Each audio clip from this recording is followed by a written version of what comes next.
बच्चा? हाँ, क्या हुआ? मम्मी, वो पापा।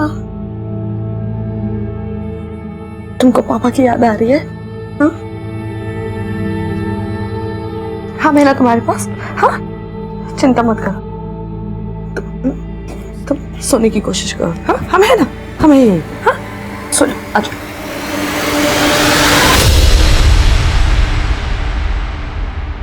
नमस्कार, क्राइम पेट्रोल दस्तक में मैं उज्जवल शर्मा आपका स्वागत करता हूं। यह केस यूं तो एक हत्या से शुरू हुआ था, लेकिन यह एक हत्या हमें एक ऐसे गुनाह की ओर लेके जाने वाली थी जिसकी हैरानगी के किस्से हर इंसान की जबान पर थे। इस केस में अभी तक जिस आदमी की हत्या हुई थी उसका नाम सुशांत था, जो कि एक राजनीतिक कार्यकर्ता था। जब सुशांत की हत्या हुई तब मैं लीव पर था, और जैसे ही मैंने ज्वाइन किया मेरे कलीग ने मुझे इस केस के बारे में अपडेट किया। सर, सुशांत की बॉडी 22 मार्च की रात हमें उस पेड़ से लटकी हुई मिली, लेकिन उसे वहां किसने लटकाया इस बात की किसी ने कोई गवाही नहीं दी है।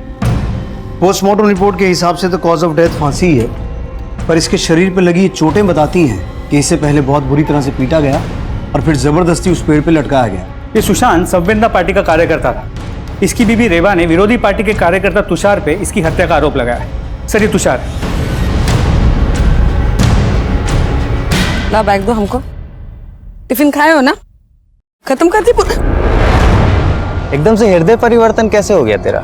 अपने पति से तो तू छुटकारा पाना चाहती थी, अब कैसे एकदम से दिल में आग लगी उसे इंसाफ दिलाने के लिए? आग तो बहुत लगी है, लेकिन अब जलेगा तो तू। आ जा आग उसमें, ठंडा कर दूंगा।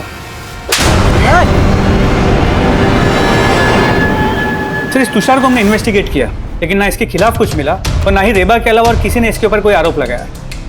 इसके डर से या तो इसका खौफ तो बहुत है, लेकिन इन्वेस्टिगेशन में यह भी पता चला है कि सुशांत और रेबा के बीच बिल्कुल बनती नहीं। छोटी छोटी बातों को लेकर दोनों में झगड़ा होता है।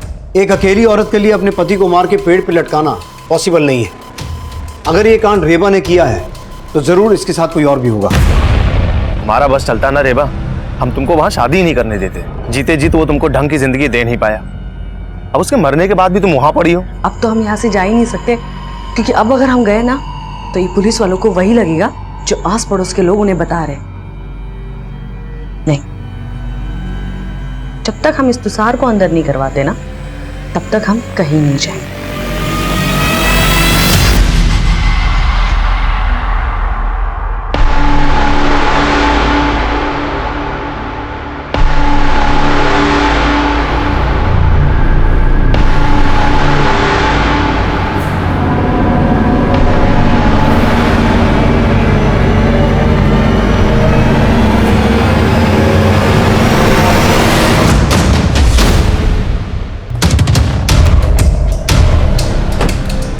हमें आपसे कुछ बात करनी है। ये क्या, आप अपने बेटे को घर में लॉक करके जा रही थी? हाँ, तो हम क्या करें? हमको डर है कि वो तुषार हमारे बेटे को मार देगा। आप तो हाथ पे हाथ रखे बैठे हैं, उसे अभी तक अंदर नहीं किए।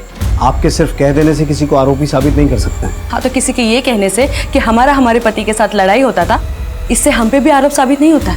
अरे वाह, आप तो बिना बोले ही हमारे यहाँ आने का कारण समझ गई। वैसे हमें सिर्फ आपसे ही नहीं, आपके बेटे से भी बात करनी है। बोलो अबीर, जिस रात तुमने अपने पापा को आखिरी बार देखा था, यहाँ क्या हुआ था?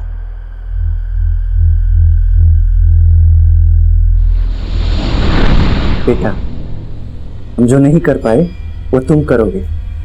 हम जानते हैं तुम बड़े होके इस देश और समाज के जरूर कमाओगे, है ना? आप अपनी शिक्षा मत दीजिए इसे। आपने तो अपनों के लिए कभी कुछ किया नहीं और बातें समाज और देश की करते रहते हैं। तुम सिवाय ताने देने के अलावा कुछ नहीं कर सकती क्या? अरे तंग आ गए हैं तुम्हारे पक पक सुन सुन के। अरे तंग तो हम आ गए। अरे एक फूटी कौड़ी कमाते नहीं आप, बस बैठे रहते और खाते रहते हैं। फिर क्या हुआ? उसके बाद क्या हुआ हम आपको बताते। हमने हमारे पति को मार के लटका दिया। यही बुलवाना चाहते थे ना आप हमारे बेटे से? तो आप जो कह रही हैं वैसे ही हुआ था? किसी के बोले को तो आप सबूत मानते हैं नहीं। अगर मानते होते तो अब तक उस तुषार को अंदर कर दिए होते। अब पता नहीं वो इंसान हमारे साथ और हमारे बेटे के साथ क्या क्या करेगा। लेकिन आप तो ताकतवरों को बचाएंगे और हम मजबूरों को सताएंगे। ये औरत अपने आंसू दिखा के कोई राज छुपा रही है। इसकी कुंडली निकालो। सर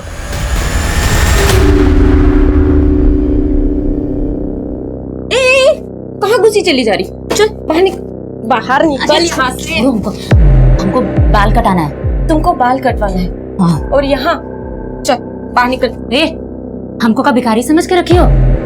हमको पता है तुम ना ये ग्राहक लोग का बाल काटने के साथ साथ ना जेब भी काटते हो। और आज चल चल बाहर। रुको मैडम, ये देखो ये पैसे, ये लो।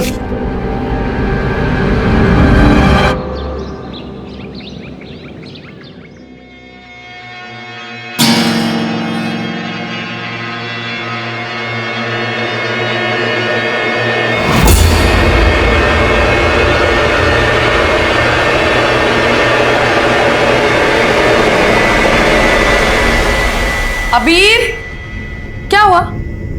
क्या देख रहे हो? हाँ? कोई झांक रहा था यहाँ से। कोई झांक रहा था? कौन है? कोई भी तो नहीं है। अच्छा, तुमको पढ़ाई नहीं करना है इसलिए बहाना बना रहे हो? नहीं मम्मी, हम सच कह रहे हैं, कोई झांक रहा था यहाँ से। अच्छा ठीक है, बहाना बनाने का जरूरत नहीं है। जाओ जाके बाहर खेलो। खेलना है ना तुम्हें? जा जा, लेकिन ज्यादा दूर नहीं जाना। हाँ, जल्दी आना। जा।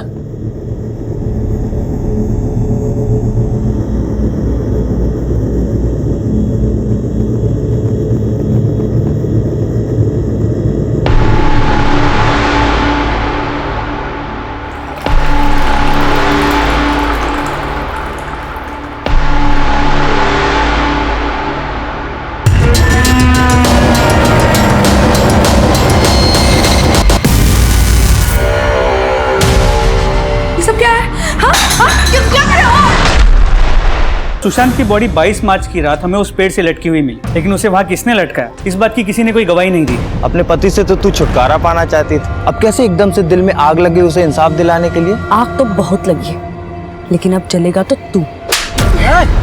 आप अपने बेटे को घर में लॉक करके जा रही थी? हाँ तो हम क्या करें? हमको डर है कि वो तुषार हमारे बेटे को मार देगा। ये औरत अपने आंसू दिखा के कोई राज छुपा रही है। इसकी कुंडली निकालो।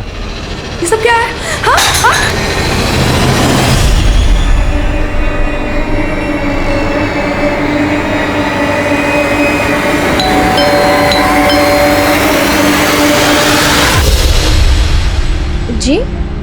जी, मेरा नाम है समीर सिन्हा। मैं सत्यम मार्केटिंग से। हमारी कंपनी ये धातुओं को साफ करने का पाउडर बनाती है। अगर आप इस पाउडर को खरीदेंगे, इससे आप सोने के सिक्के, चांदी के सिक्के, आपके बर्तन, आपके गहने सब कुछ अच्छे से साफ कर सकती हैं। ये है हमारा मैजिक पाउडर। ये देखिए, फिर थोड़ी देर इसको पानी में ऐसे मिलाते रहिए। ये देखिए आप पानी का रंग। और ये रहा मैडम सिक्का, कितना पुराना है, देखिए कितना सब कुछ इसके ऊपर जम गया है। अब हम इसको डालेंगे इस जादुई पाउडर वाले पानी में। ये देखिए मैडम, हो गया ना एकदम बिल्कुल नया हरा सोना। सोना मैडम किसी का भी मन मोहित कर लेता है। सर एक सेकंड सर, रेबा के कॉल रिकॉर्ड्स आ गए। इसमें ये एक नंबर मिला है जिसके साथ उसकी लंबी बातें हुआ करती थी। ये नंबर इस चंदन के नाम पे रजिस्टर्ड है। सर इंपॉर्टेंट बात यह है कि जिस रात सुशांत का मर्डर हुआ उस रात भी चंदन और रेबा के बीच लंबी बात हुई थी। तो तुम ये कहना चाहते हो कि रेबा और चंदन के बीच में अफेयर है और यही सुशांत के मर्डर का मोटिव? तो पॉसिबिलिटी सर रेबा के पड़ोस से फोन आया था, रेबा का मर्डर हो गया सर। व्हाट?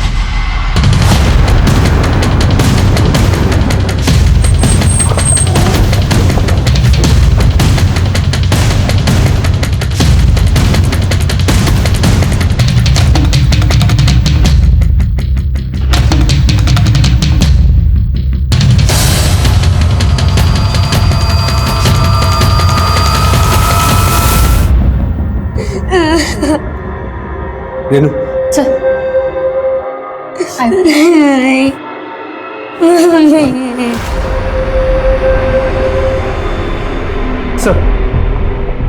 हत्या के साथ साथ लगता है घर में लूटपाट भी हुआ है। अनुज, हम रेबा पे शक करके कोई गलती तो नहीं कर रहे थे। हो सकता है तुषार ने रेबा को और उसने जानबूझकर इस हत्या को लूट की शक्ल दी हो। सर अबीर कह रहा उसने किलर को देखा है। बेटा तुम डरो मत, बताओ कौन था वो? उसने तुम्हारे सामने तुम्हारी मम्मी को मारा? नहीं अंकल, मैं बाहर खेलने गया था और जब वापस आ रहा था तो मैंने एक अंकल को घर से बाहर निकलते हुए देखा था। अच्छा हुआ तू आ गया। मालूम है तेरे माँ पे भूत आ गया था। भूत?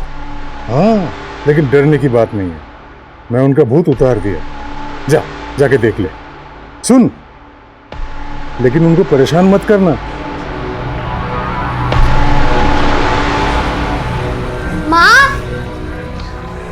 माँ! और जब मैं अंदर आया तो मैंने देखा कि मम्मी। माँ! तो उस अंकल ने हेलमेट पहना हुआ था? रेड हेलमेट और रेड जैकेट।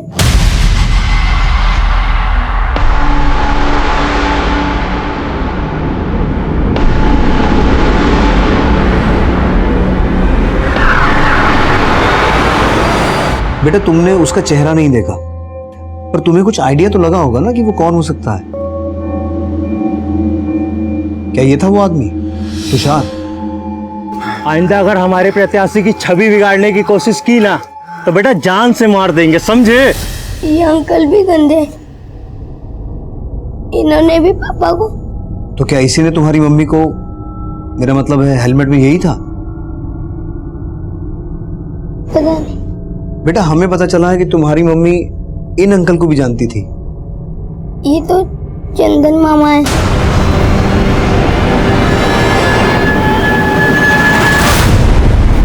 रेबा ने कभी ये नहीं बताया कि उसका कोई भाई है, और अबीर कह रहा है चंदन उसका मामा है।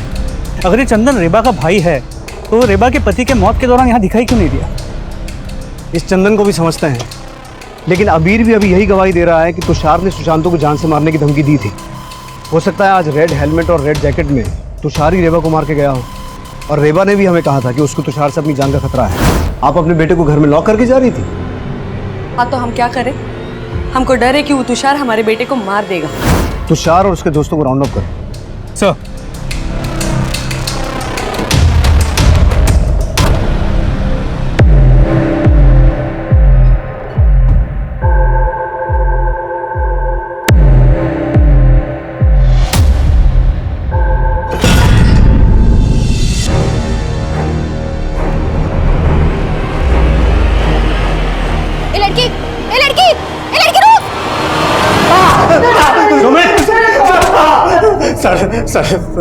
सर मैं मानता हूँ सुशांत से मेरा झगड़ा हुआ था, पर उसे मैंने मारा नहीं है सर, सच में। तूने सुशांत को ही नहीं उसकी बीवी रेबा को भी मारा है। लाल हेलमेट और लाल जैकेट पहन के गया था ना वहाँ। क्या बोल रहे हैं सर? लाल जैकेट? सर कुछ क्या कहा था तूने रेबा के बेटे को? उसकी माँ पे भूत चढ़ा है, मेरा भूत हम उतारते हैं। सर ऐसा कुछ, सर सच में कुछ नहीं। सर कुछ नहीं। हेलो चंदन। हाँ जी बोल रहा हूँ, आप कौन? मैं किशोरपुरी पुलिस स्टेशन से सब इंस्पेक्टर अनुज बोल रहा हूँ। आप रेबा के भाई हैं? हाँ, वो हमारी चचेरी बहन है। बात क्या है? दरअसल रेबा का मर्डर हो गया। अब जल्द से जल्द किशोरपुरी पुलिस स्टेशन आ जाइए। सर, रेबा के भाई चंदन ने बताया वो अर्जेंट काम से कोलकाता गया हुआ है, 3 दिन बाद आएगा। जीजा की मौत पर आया नहीं, और बहन की मौत के बाद बोल रहा है कि 3 दिन के बाद आएगा। चंदन ने बताया कि रेबा का सगा भाई नहीं है, कजिन भाई, वो भी दूर का रिश्ता है। दूर का रिश्ता? लेकिन रेबा के साथ कांस्टेंट फोन पे टच में था।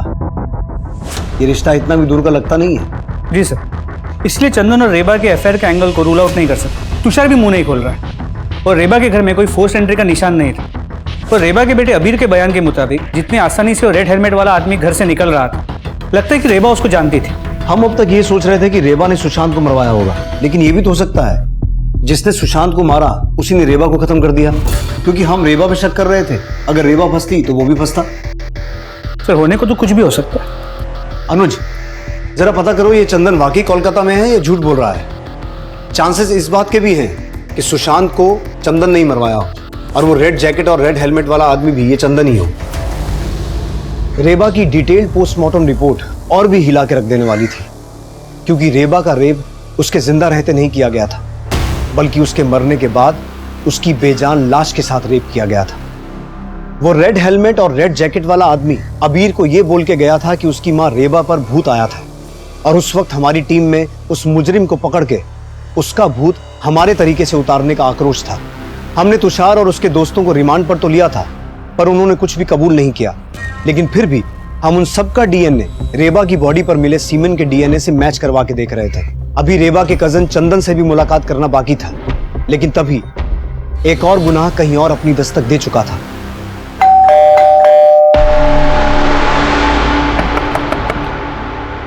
अपर्णा, अपर्णा,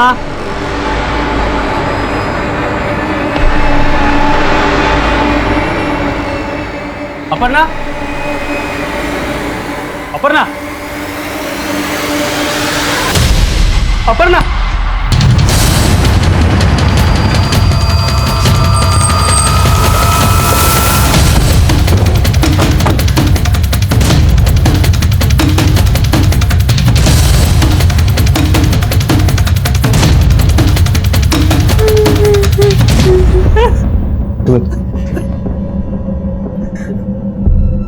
साहब ये क्या हो गया साहब?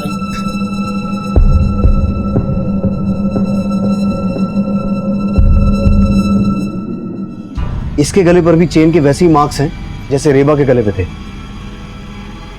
तो हो सकता है इसे भी रेबा की तरह चेन से गला घोट के मारा गया है। तो दोनों को मारने का मोडस ऑपरेंडी सेम है। रेबा के साथ रेप हुआ था, पर इसकी हालत देख के लगता है कि शायद इसके साथ भी रेप हुआ है। कहीं ऐसा तो नहीं कि इस औरत का रेबा और सुशांत के साथ कोई कनेक्शन है? नहीं साहब, हम ना ही किसी रेबा को जानते हैं, ना ही सुशांत को, और हमें नहीं लगता कि अपर्णा भी इन लोग को जानती होगी। तो फिर तुम्हारी पत्नी को इस तरह से कौन मार सकता है?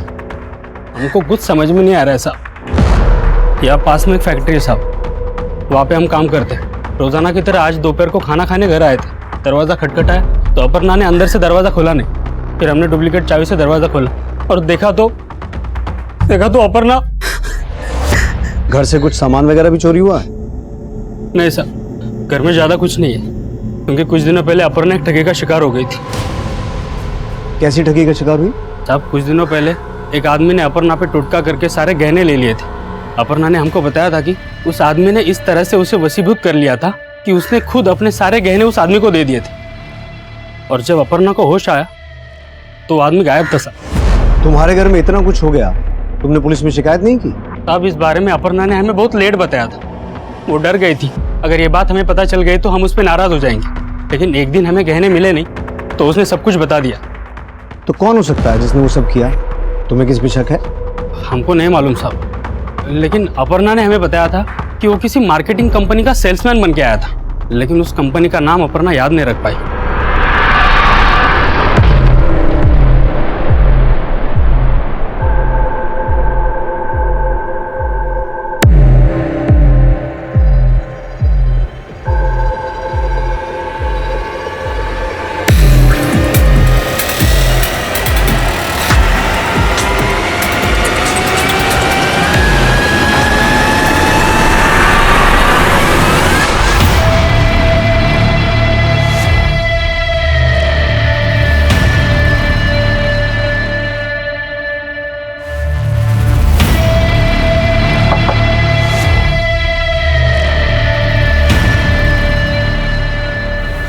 जी बोलिए।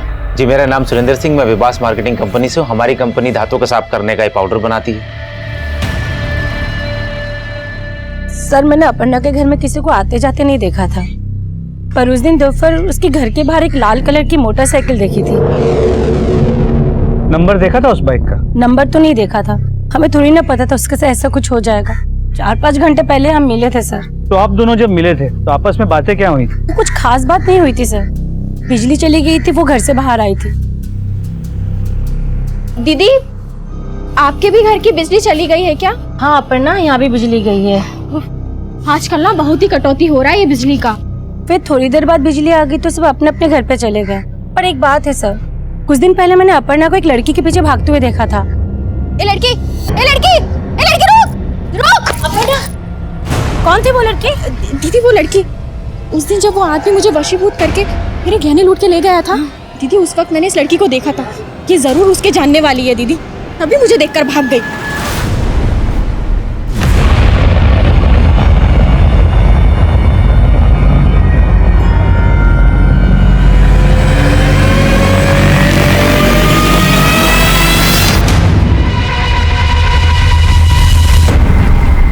सर अपर्णा के पड़ोसन ने बताया कि जिस लड़की का पीछे अपर्णा कर रही थी, हो सकता है वो उस आदमी से जुड़ी हो जिसने उसे वशीभूत करके उसके सारे गहने लूट लिए। और उसने ये भी बताया कि उसने अपर्णा के घर के बाहर एक लाल बाइक देखी थी।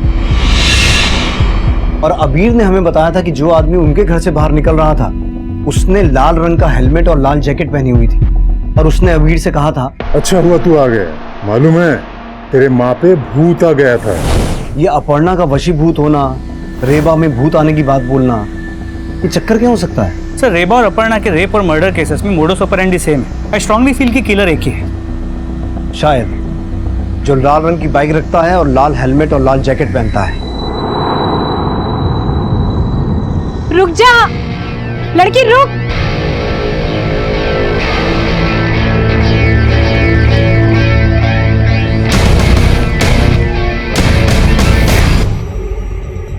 रेबा और अपर्णा जिन एरियाज में रहती थी उन दोनों एरियाज का डम डेटा निकालो। हो सकता है कोई कॉमन नंबर सामने आए।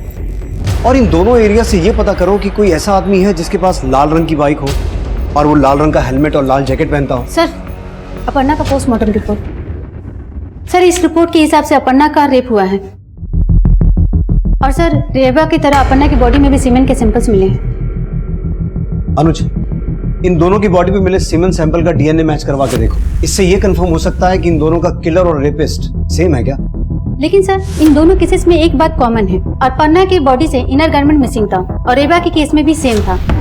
गहने जेवर तो समझ में आता है, लेकिन कोई रेपिस्ट इनर गारमेंट्स लेकर क्यों जाए? सर मुझे तो लगता है ये रेपिस्ट कोई साइको है, कोई सीरियल किलर। लेकिन हमें ये नहीं भूलना चाहिए कि रेबा के मर्डर से पहले उसके पति सुशांत का मर्डर हुआ था और अपर्णा के रेप और मर्डर से पहले उसके घर से जेवर गहने लूटे गए थे। तो कहीं ऐसा तो नहीं कि सुशांत का किलर रेबा की तरह अपर्णा को टारगेट करके जानबूझ के हमारा ध्यान किसी सीरियल किलर की ओर ले जाना चाहता है? सर तो आपको लगता है जिसने सुशांत को मारा उसने रेबा और अपर्णा को भी मारा? हो सकता है। अच्छा, ये रेबा का कजन चंदन कहाँ है अब तक? सर वो कल आ जाएगा। और हम इस तुषार और उसके दोस्तों पे भी नजर रखे हुए हैं। हम ये भी पता करते हैं कि इनमें से किसी के पास कोई रेड बाइक है।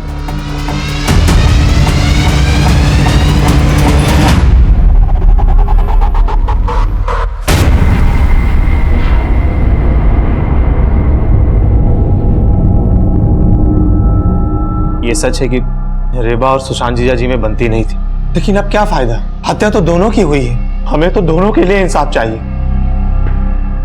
अगर आपको इंसाफ की इतनी चिंता है तो जब उनकी मौत हुई आप आए क्यों नहीं? सर हम उस समय कोलकाता में थे। सुशांत की जब हत्या हुई तब कहाँ थे आप? रांची गए हुए थे, काम के सिलसिले में आते जाते रहते हैं। जब सुशांत की हत्या हुई थी उस रात आपकी रेबा से आधा घंटा बात हुई थी फोन पे। बहन थी हमारी, बात होती रहती थी। वो सुशांत जीजा जी की स्थिति को लेकर बहुत चिंतित थी। राजनीति के चक्कर में उन्होंने न जाने किससे किससे दुश्मनी पाल ली थी और उसको जो डर था वही हुआ। जीजा जी खुद तो गए, हमारी बहन रेबा को भी लेके गए। हमको तो अबीर का बहुत चिंता हो रहा है। हम अबीर को अपने साथ में लेके जाएंगे। मैं कमिंग सर। अबीर बेटा, बेटा घबरा मत, मामा आ गए, हम तुझे अपने साथ लेके जाएंगे। हमको आपके साथ नहीं जाना। बेटा ये क्या बोल रहा है? एक मिनट, अबीर आपको अपने मामा के साथ नहीं जाना? क्यों बेटा? तुमसे कितनी बार कहा है छोड़ो यहाँ पे, चलो हमारे साथ। ए, तू हमारे बीबी को लेकर जाएगा? चल निकल निकल यहाँ से। अरे चल निकल। अरे क्या कर रहे हैं और आप? आइंदा यहाँ आए ना तो हमसे बुरा कोई नहीं होगा। अरे अच्छा नहीं होगा ये, चल भाग। अच्छा तो अब नहीं होगा कुछ, बस देखते जाओ बुरा क्या होता है। हमको मामा के साथ नहीं जाना है। बेटा वो रुकिए रुकिए, अबीर बेटा जरा आराम से सोच के बताओ, उस दिन तुमने जिस आदमी को लाल हेलमेट में देखा था वो यही थे क्या? सर ये आप क्या बोल रहे हैं? माना कि हमारा उस दिन थोड़ा अनबन हुआ था, पर अबीर तुम अच्छे से सोच के बताओ, ये वही आदमी है?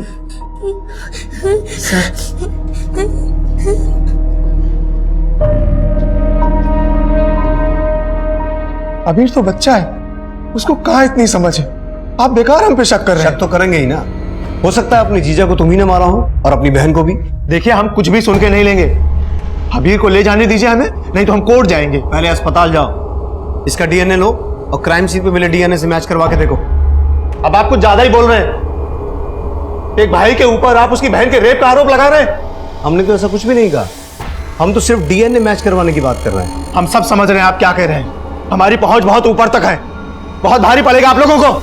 हम बता रहे हैं, वर्दी उतरा लेंगे। सुशांत की हत्या के बाद हम 2 ऐसे रेप और मर्डर केसेस से डील कर रहे थे जिसे मीडिया लगातार कवर कर रहा था। कुछ अखबार वालों ने तो उस रेपिस्ट, उस किलर को एक ऐसा नाम दे दिया था जिसकी वजह से वो उस इलाके में चेन किलर के नाम से फेमस हो गया था। मीडिया हम पर भी लगातार दबाव बना रहा था, लेकिन वो रेपिस्ट, चेन किलर कौन था ये पता लगाने में हमें अभी और मशक्कत करनी थी। सर, इन्वेस्टिगेशन में ये कुछ ऐसे केसेस सामने आए जहां औरतों को हिप्नोटाइज करके उनके गहने और जेवर लूटे गए। इन केसेस में औरतों के मर्डर भी हुए हैं? नहीं सर, ये सभी औरतें जिंदा हैं, पर इनमें से कुछ ने पुलिस में केस भी फाइल किए और ये स्केचेस भी बनवाए। सभी स्केचेस में आदमी अलग लगता है, लेकिन ध्यान से देखिए तो ये एक ही आदमी है। तो हो सकता है ये एक ही आदमी हर जगह अपना भेष बदल के जाता है। सर, एक और इंटरेस्टिंग बात सामने आई है। जिन जिन घरों को इसने टारगेट किया है उनके बाहर ये टैटू छपा हुआ मिला है।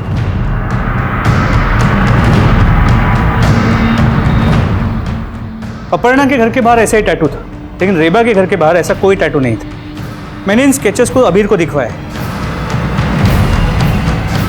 लेकिन उसने इनमें से किसी को भी आइडेंटिफाई नहीं किया। इन स्केचेस को मैंने रेबा के घर के आसपास के लोगों को भी दिखवाया, लेकिन ऐसे आदमी को वहां देखे जाने की कोई खबर सामने नहीं आई।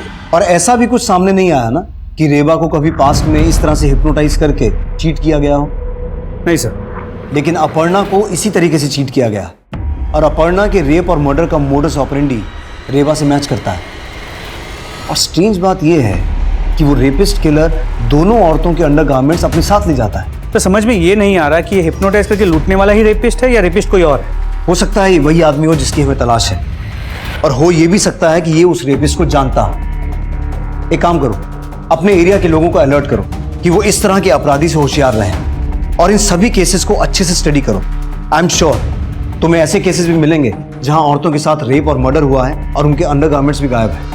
उस लड़की के बारे में कुछ पता चला जिसके पीछे अपर्णा को भागते हुए देखा गया था? नहीं सर, जो लड़की अपर्णा को देख के भागी थी उसके बारे में कोई इन्फॉर्मेशन नहीं मिली है।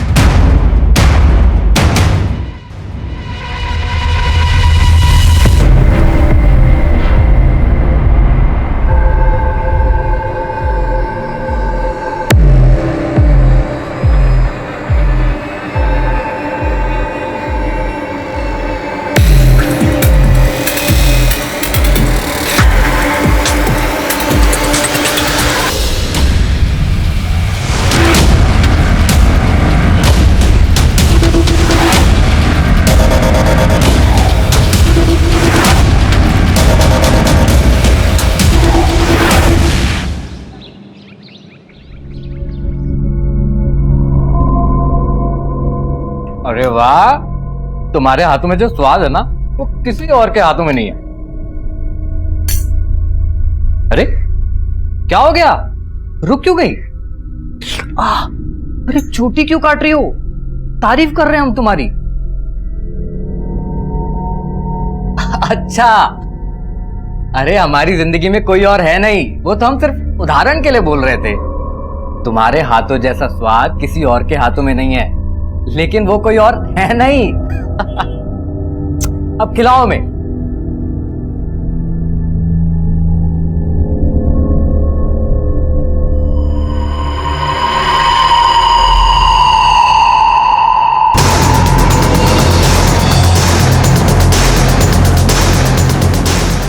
सब इधर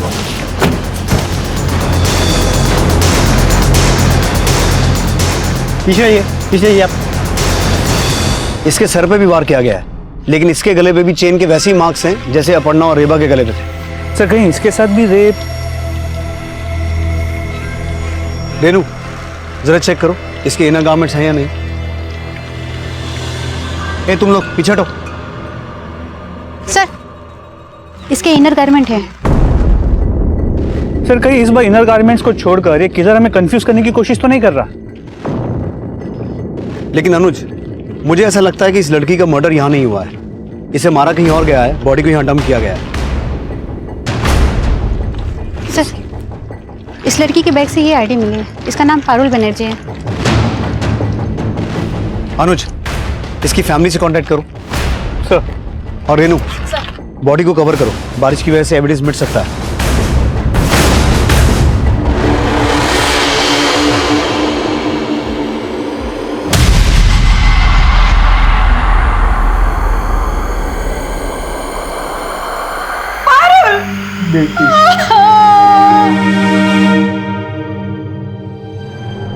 पारुल ट्यूशन पढ़ने गई हुई थी, घर नहीं लौटी, तो वहां फोन किया था।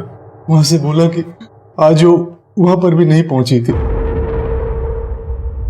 पारुल की बॉडी मिलने से पहले हमें अपर्णा और रेबा नाम की 2 औरतों की लाशें मिली थी। ये हैं वो दोनों। आप जानते हैं इन्हें? नहीं सर, हम इन्हें नहीं जानते। शायद आप जानती हो, आपने कभी पारुल को इनके साथ देखा हो? नहीं सर।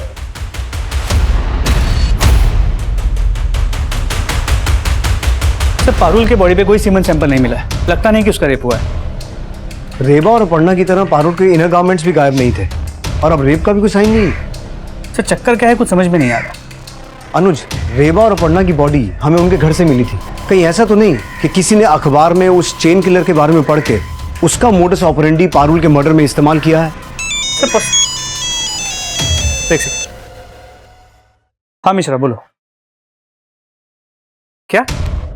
हाँ ठीक है, 1 सेकंड। सर, कांस्टेबल मिश्रा का फोन है। गोविंदपुर में एक ऐसा घर मिला है जिसके बाद ठीक उसी तरह का टैटू है जिस तरह का टैटू अपर्णा के घर के बाहर, लेकिन अब तक वहां पे लूट नहीं हुई।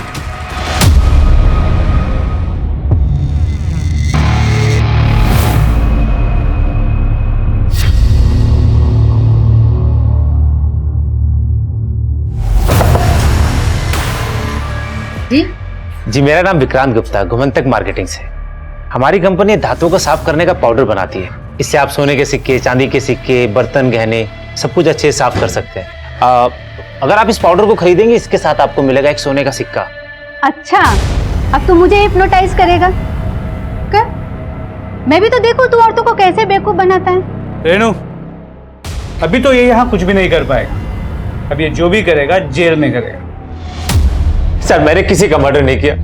सर, मैं औरतों को हिप्नोटाइज करके उनके गहने लूटता था। गहने ही नहीं, तूने इन औरतों की इज्जत भी लूटी है। पहले भेस बदल के लूटने आता था, फिर अपनी लाल बाइक। सर, मैंने किसी का रेप नहीं किया और ना ही मैंने सर किसी का मर्डर किया है। तूने क्या क्या कांड किए सब उगलवा लेंगे हम। पहले ये बता, उन औरतों के घर के बाहर जो टैटू लगे थे उसकी क्या कहानी है? सर, वो मैंने एक लड़की लगाती थी। कौन लड़की?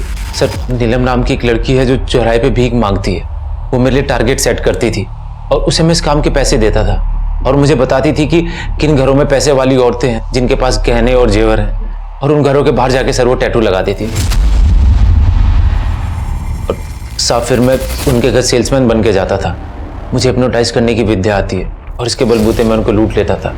लेकिन सर, इसके अलावा मैंने कुछ नहीं किया। कहाँ मिलेगी वो लड़की जो तेरे लिए रेकी करती थी?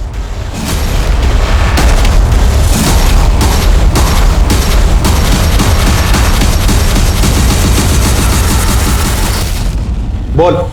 साहब, मैं तो सिर्फ पैसे के लिए उसके साथ काम करती थी। बाकी उसके बाद वो औरतों के साथ क्या करता था मुझे नहीं मालूम, कसम से नहीं मालूम। नहीं। रेनू, याद दिलाओ इसे। सर, वेस्ट बंगाल के इन 2 केसेस के बारे में पता चला है जहां घर में घुस के औरतों को चेन से गला घोट के मारा गया है, और मारने के बाद उनके साथ रेप किया गया और अंडरगारमेंट्स भी चोरी किए गए। मतलब ये दोनों केसेस रेबा और अपर्णा के केसेस से मैच होते हैं? जी सर, और इन दोनों केसेस में भी रेपिस्ट और किलर को अब तक पकड़ा नहीं गया है। लेकिन इन दोनों केसेस से हमारे काम का कोई भी क्लू नहीं मिला है। और हमारे राडार में भी इन सस्पेक्ट्स के अलावा और कोई अभी तक आया नहीं। तो वो रेपिस्ट इनमें से कोई है या फिर कोई और है?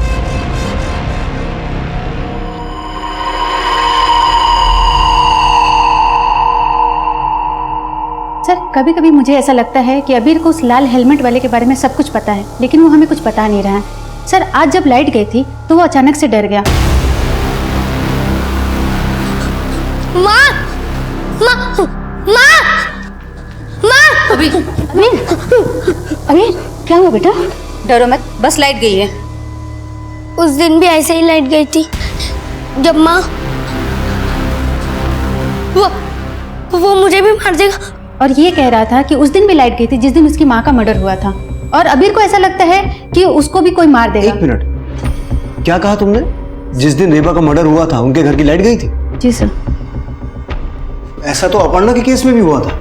जी सर, लेकिन इस लाइट के जाने का किलर के साथ क्या कनेक्शन हो सकता है अनुज कि लाइट का जाना किलर के प्लान का हिस्सा हो। एक काम करो, बिजली विभाग से पता करो जिन जिन डेट्स पे रेबा और अपर्णा के मर्डर्स हुए थे उस दिन बिजली किस रीजन से काटी गई थी। सर,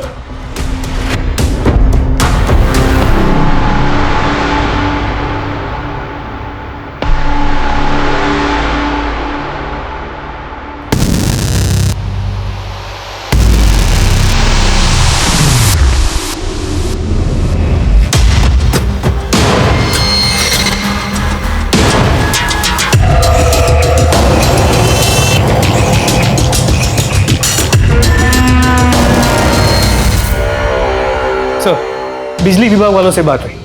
जिस दिन पे रेबा और अपर्णा का मर्डर हुआ था उन्होंने कहा उस दिन उस एरिया में उन्होंने बिजली काटी ही नहीं थी। तो फिर बिजली गई क्यों और अपने आप आ भी गई?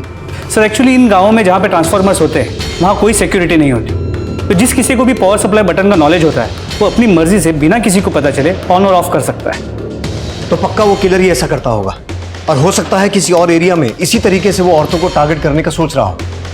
अनुज, सभी एरियाज में अपनी टीम्स को अलर्ट करो। उन्हें कहो कहीं भी सडन इलेक्ट्रिसिटी फेलियर की न्यूज आए तो वो समझ जाए किलर वहीं कहीं है।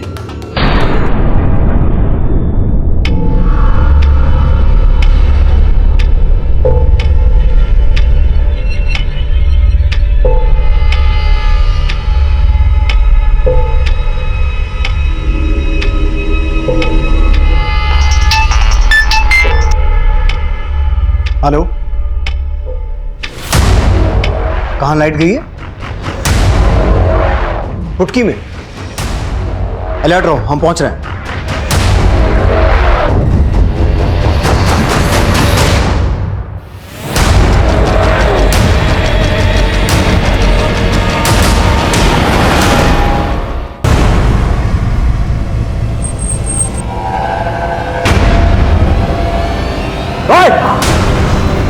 अनुज,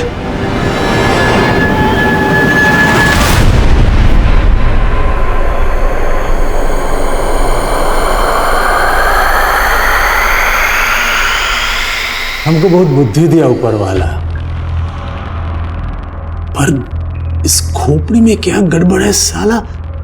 औरत का भूत दिमाग से उतरता ही नहीं। तेरा भूत तो हम उतार देंगे।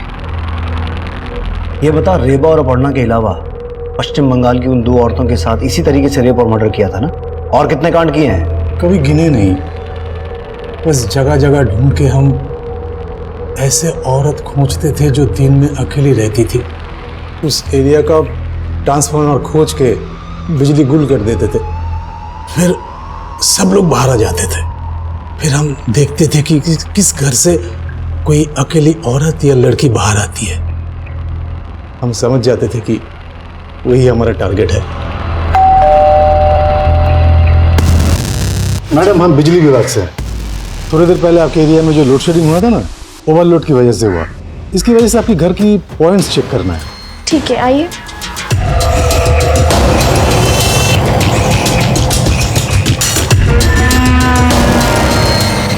मैडम, एक गिलास पानी पिलाएंगी?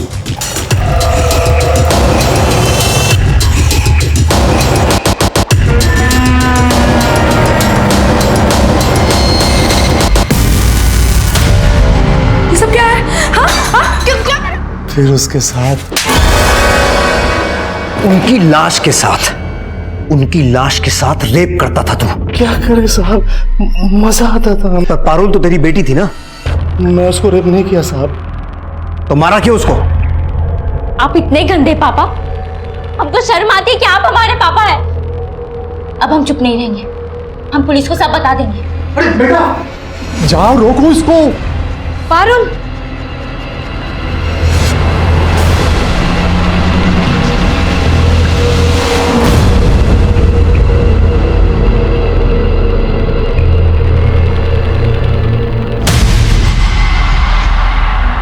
हमारी बीबी ने हम पे भरोसा कर लिया था साहब, और उस दिन हमने पारुल को रोक लिया। पर आगे रोकना मुश्किल था। उस दिन जब वो ट्यूशन जा रही थी तब हमने। और औरतों के इनर गारमेंट्स, वो क्या सोच के गायब करता था? वो क्या है ना साहब, जब वो औरतें हमारे पास नहीं होती थी ना तो हम उनकी कल्पना करते थे और उस कपड़ों से खुशबू आता था और उस खुशबू से हमको बहुत मजा आता था और उस मजे के लिए हम उस कपड़े हमारे पास रख लेते थे। हम जानते थे साहब ये गलत है, हमने कोशिश भी किया कि पता नहीं दिमाग में क्या गड़बड़ी। तेरी सारी गड़बड़ियों का इलाज है हमारे पास, सही जगह पे आया है तो। सुमित साहब, हाथ रोकना मत। हमने कोशिश किया था साहब। रेबा, अपर्णा और पारुल समेत हमने पश्चिम बंगाल की उन 2 औरतों के रेप और मर्डर केस को भी सॉल्व कर लिया था, लेकिन उत्तम का सुशांत के मर्डर में कोई हाथ नहीं था। फिर हमने सुशांत के मर्डर केस पे फोकस किया और जल्द ही यह भी पता लगा लिया कि सुशांत का मर्डर तुषार और उसके दोस्तों ने ही किया था। यह परिणाम आने के बाद हमें इस बात का अफसोस हुआ कि रेबा के बयान को सीरियसली डील करना चाहिए था, लेकिन रेबा, अपर्णा और उनके जैसी कई विक्टिम्स ने उत्तम की आपराधिक मंशा को समझे बगैर उसे अपने घर में एंट्री दी थी। वो अपराध की दस्तक को भांप नहीं पाए थे, लेकिन पारुल अपने पिता को समझ चुकी थी। अगर पारुल की मां ने उसकी बात का भरोसा करके उसका साथ दिया होता तो शायद पारुल की जान बच सकती थी। अब मैं आपसे इजाजत चाहता हूं। आप देखते रहिए क्राइम पेट्रोल दस्तक। मकसद बताना नहीं, बचाना है। लेकिन उसे वहां किसने लटकाया, इस बात की किसी ने कोई गवाही नहीं दी। पोस्टमार्टम रिपोर्ट के हिसाब से तो कॉज ऑफ डेथ फांसी ही है, पर इसके शरीर पर लगी चोटें बताती हैं कि इसे पहले बहुत बुरी तरह से पीटा गया और फिर जबरदस्ती उस पेड़ पर लटकाया गया। ये सुशांत संवेदना पार्टी का कार्यकर्ता था। इसकी बीबी रेवा ने विरोधी पार्टी के कार्यकर्ता तुषार पे इसकी हत्या का आरोप लगाया। सर, ये तुषार। ला बैग दो हमको। टिफिन खाए हो ना? खत्म कर दी पूरा। एकदम से हृदय परिवर्तन कैसे हो गया तेरा? अपने पति से तो तू छुटकारा पाना चाहती थी, अब कैसे एकदम से दिल में आग लगी उसे इंसाफ दिलाने के लिए? आग तो बहुत लगी है, लेकिन अब चलेगा तो तू। आ जा आग उसमें, ठंडा कर दूंगा। सर, इस तुषार को हमने इन्वेस्टिगेट किया, लेकिन ना इसके खिलाफ कुछ मिला और ना ही रेबा के अलावा और किसी ने इसके ऊपर कोई आरोप लगाया। इसके डर से या तो इसका खौफ तो बहुत है, लेकिन इन्वेस्टिगेशन में यह भी पता चला है कि सुशांत और रेबा के बीच बिल्कुल बनती नहीं। छोटी छोटी बातों को लेकर दोनों में झगड़ा होता है। एक अकेली औरत के लिए अपने पति को मार के पेड़ पे लटकाना पॉसिबल नहीं है। अगर ये कांड रेबा ने किया है तो जरूर इसके साथ कोई और भी होगा। हमारा बस चलता ना रेबा, हम तुमको वहां शादी नहीं करने देते। जीते जी तो वो तुमको ढंग की जिंदगी दे नहीं पाया, अब उसके मरने के बाद भी तुम वहां पड़ी हो। अब तो हम यहाँ से जा ही नहीं सकते, क्योंकि अब अगर हम गए ना तो ये पुलिस वालों को वही लगेगा जो आस पड़ोस के लोग उन्हें बता रहे।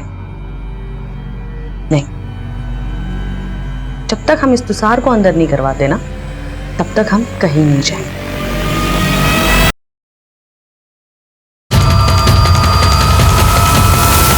इसके गले पर भी चेन के वैसे ही मार्क्स हैं जैसे रेबा के गले पे थे। कहीं ऐसा तो नहीं कि इस औरत का रेबा और सुशांत के साथ कोई कनेक्शन है? सर, अपर्णा का पोस्टमार्टम रिपोर्ट। सर, इस रिपोर्ट के हिसाब से अपर्णा का रेप हुआ है।